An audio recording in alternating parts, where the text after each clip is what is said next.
2020年に神戸大理系で取材されたパラメータ曲線と体積の問題について、その回答例の補足説明をします。問題確認しますと、θ を0と2分の π の間を満たす実数とし、原点を点 H0、点 B、コサインθ、サインθを頂点とする三角形 OAB の内接円の中心を P とする。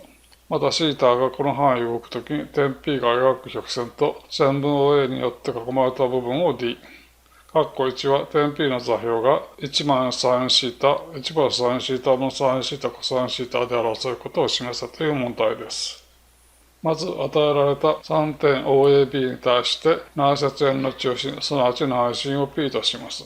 内心の扱い方としては、ここでは2つの内角の二等分線の交点という処理をしました。そこでまず注目するのは、角 AOB、これが 2θ になりますので、OP と X 軸とのなす角、それが2分の 1×2θ でθとなってきます。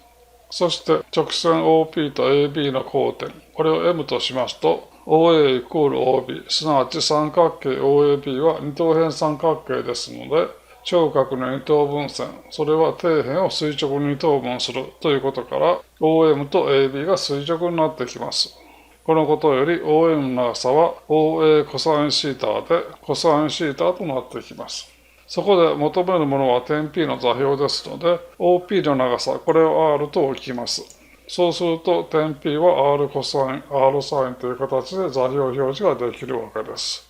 そしてこの R を求めるために、直線 AP が角 OAB、これを二等分するということを使います。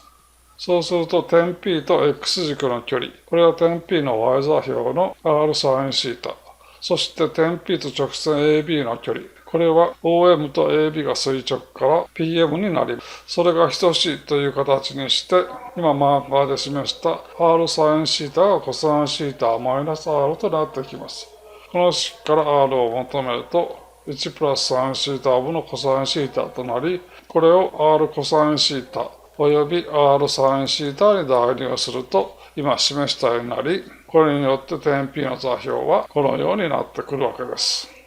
では、括弧2。D を X 軸の周りに1回転させてできる立体の体積を求めよう。点 P をまず XY とします。そうすると、括弧1の結論から、X が1マイナスサイン、Y が1プラスサインθ分のサインθ、コサインθとなります。まず dx、dθ 考えると、これはマイナスコサインになります。0と2分の π の間では負。ということは、θ が0と2分の π の間で増加すると、x は単調に減少するということになります。また y についても、丁寧に増減を調べてみますと、dy、dθ がこのようになってきます。まとめていくと、今示した式になり、分母はプラスで、分子が0になる0と1の間の数。これは2分のマイナス1プラスルート5になりますので、サインアルファイコール2分のマイナス1プラスルート5と置いて、点 P の XY の増減を調べてみました。